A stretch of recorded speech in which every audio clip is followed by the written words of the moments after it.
let's just generally start with the news that came out yesterday.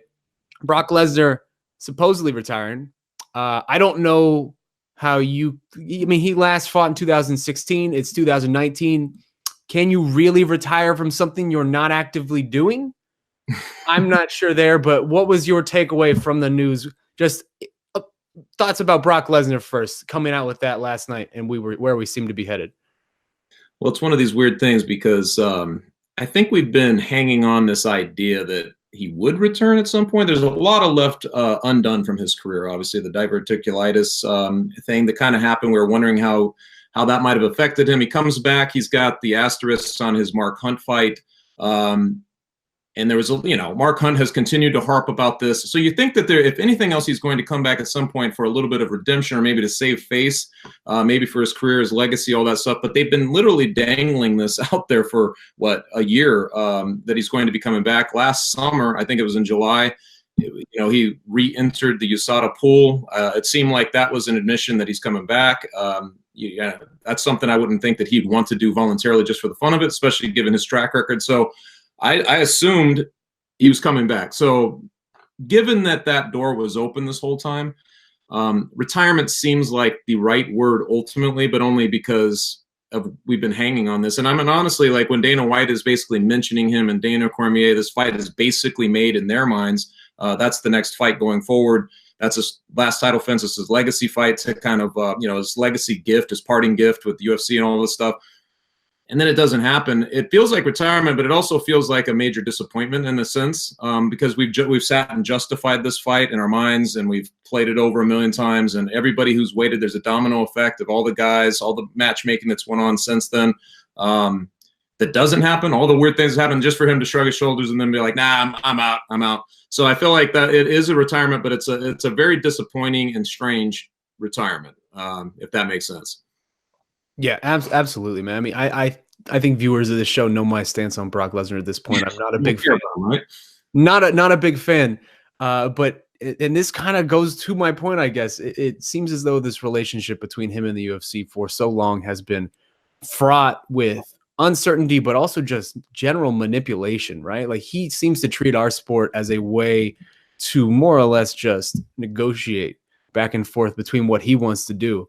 We're his side piece, so to speak. And I'm now super glad that we could hold the heavyweight division hostage for a year for a guy who continually, over and over again, seems to just make a mockery of the sport and show total disregard for anyone who's actually in it. And now we've reached this point. That fight happened all the way in July when they had the pushing in the cage, and that seemed to be what was next. Was this all a ruse from the beginning? Like, do you think Brock ever had intentions to fight ever? I have to believe, just on the surface, that he did. I mean, I can't imagine why you would go through all of that. He's not a guy that's easy to pry out of his house either. He's kind of a hermit, really, when it comes down to it. I think it takes a large amount of money to get him motivated to actually leave Saskatchewan or wherever he's living now. I think it's he's one of those guys who just likes his privacy. I think you're not going to budge him unless there's something real and tangible for him to go get. But it is worth noting, though, that when he came out last July for that Stipe Cormier fight, his contract was almost up with WWE, and that's sort of what it is, right? It's whenever that happens, that's when he makes his appearance, his grand return to the public. Guy. I think him entering the pool again, just getting him back in the drug testing pool and those types of things. Obviously, that's that signaled to me that he was taking it seriously enough. And I think, honestly, man, how would Cormier? I don't know what they're selling otherwise, unless they're like, Cormier wants to take a bunch of time off without questions asked. What would be the point of that to drag something out and put everything on hold? I mean, there was a lot of big fights the UFC could have kind of gone with. I was talking about that. I wrote a column earlier today about the domino effect of basically something like this. Like you could literally have had this trumpeted up at this point, a Cormier Jones trilogy, right? Like you could have sold those elements and really put this into play to be a big time event happening soon. But instead, we've shot John Jones off in a different direction for now. And, it's just everything kind of gets splintered off of the waiting game with this. So I can't imagine it was a ruse if it was. I have no idea what the end result was supposed to be of this, because it's really just disappointment when you're dealing in fan I know the fight wasn't like being glorified by fans. There's plenty of fans who are moaning about it, didn't really like it. They want the meritocracy, but the people who bought into it and the casual fan who's kind of waiting for that to come around again, I can't imagine you're in the business of disappointment. You know, it's a hype game which they were playing, and I think it just didn't work out. Yeah, although I mean, it is worthwhile, I think, to note that this is really words coming from Dana White, right? And so, and the relationship between Dana White and Brock Lesnar has always been relatively interesting. And also, we have just generally seen this throughout the years of all the public negotiation that Dana sort of does, negotiating through the media, negotiating through social media, even. Sure. Part of me does wonder, and maybe this is just this is the "don't believe his lies" meme for Dana White or something like that. But is this fight truly dead? Like we have seen the UFC use big name fighters as pawns in negotiations before, whether it was Habib at UFC 205 to get Eddie Alvarez to sign on the dotted line against Conor without negotiating his contract. Like, is there any way you think we still get DC versus Lesnar? Dude, in this game, I feel like nothing is ever dead. I mean, I feel like anybody says anything, you know, you kind of have to just wait and see if they're telling the truth or not. I mean, honestly, too, you're right. That is the caveat we should put on this, is that Dana White is the one relaying this to ESPN, and we are then relaying what we've been told. I haven't talked to Brock Lesnar personally. I don't think we've heard from him publicly yet. So right now we have his version of it. It sounds kind of, I don't think they would move on unless they really got the indication that he wasn't interested in taking the fight. But again, you never really know how this thing is playing out. But no, I mean, I would be, you know, 2 weeks from now, we could be talking about Brock Lesnar is back in it. You know, I mean, it's just that kind of game. It's just, it always, you know, this sport, every time you think you actually have a finger on the pulse of what's going on, something else happens, and you know what I mean. You're made to feel like an idiot again and again, and that's part of what makes it alluring in the end, is the unpredictability of and the plot twists and all this stuff. But no, I could see a scenario where Lesnar shows up again for sure.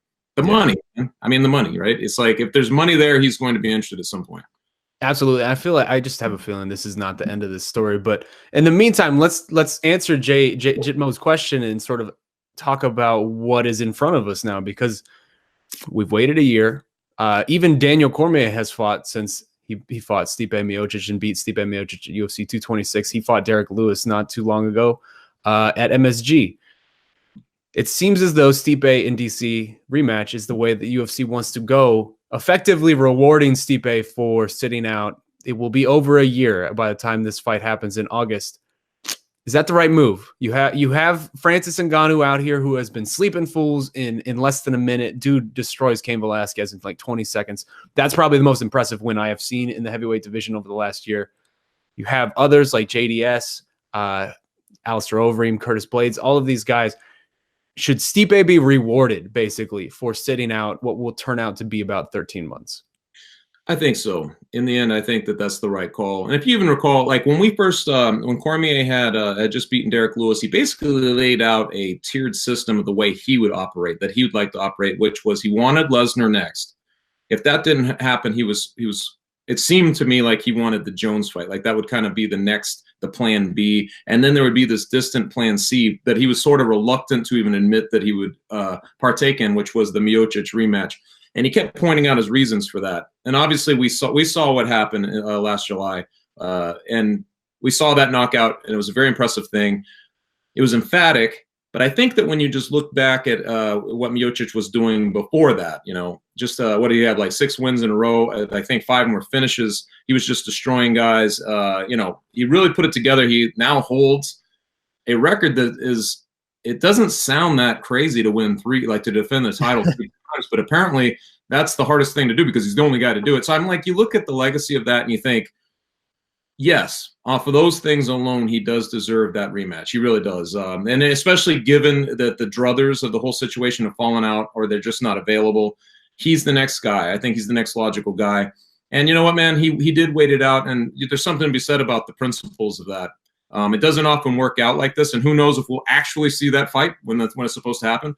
But you know, there's something to be said about waiting it out and being principled that way and getting that shot. by the time it rolls around, man, it'll feel like a big fight again, because both guys, if they just roll any B-roll on those guys, you're going to remember how good both of them are, the two heads of momentum going at it again. And the fact that if Miocic evens the score, you then have a trilogy that's kind of built into this whole situation.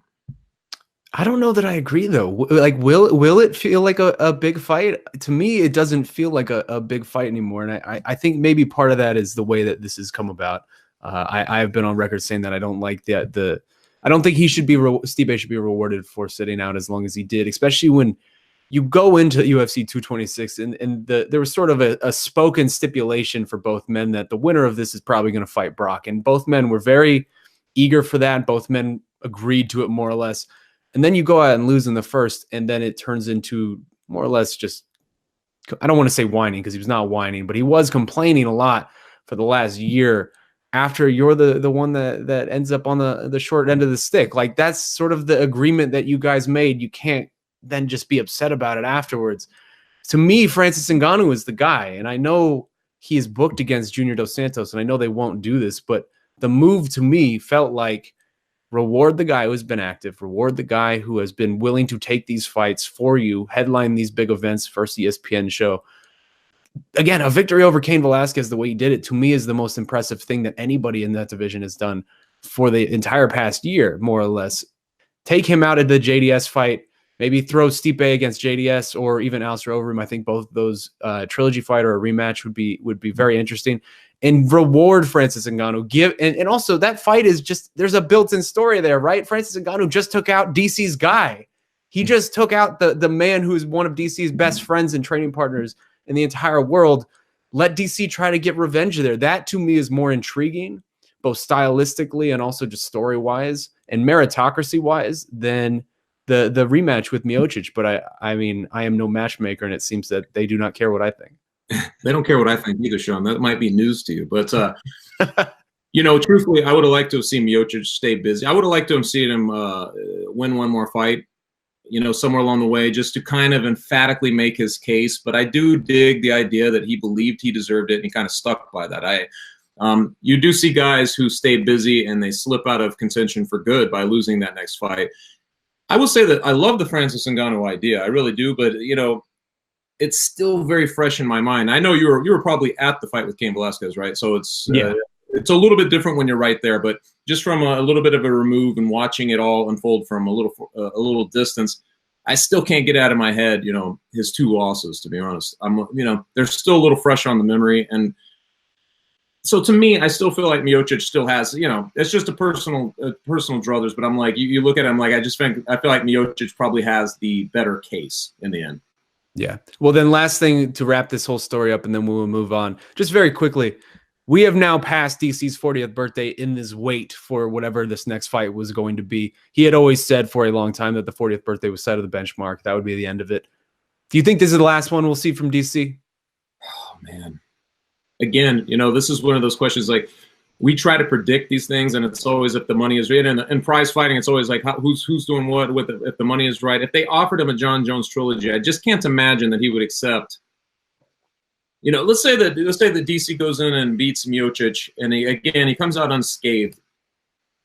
He could ride out on the sunset and be like, you know what, man, I've done all I can do in the sport. What more do I have to prove? But there would be the one thing, which would be the Jon Jones thing, right? I feel like they could lure him, because if you talk to his coaches and you talk to guys around him, they talk about how he kind of obsesses over that situation a little bit. I just can't imagine he's going to be able to say goodbye to the Jon Jones trilogy if it's available to him. Yeah, I agree with you, and I hope that happens at heavyweight. I don't think that ever will happen, but that would be a fitting end to me. That would be cool.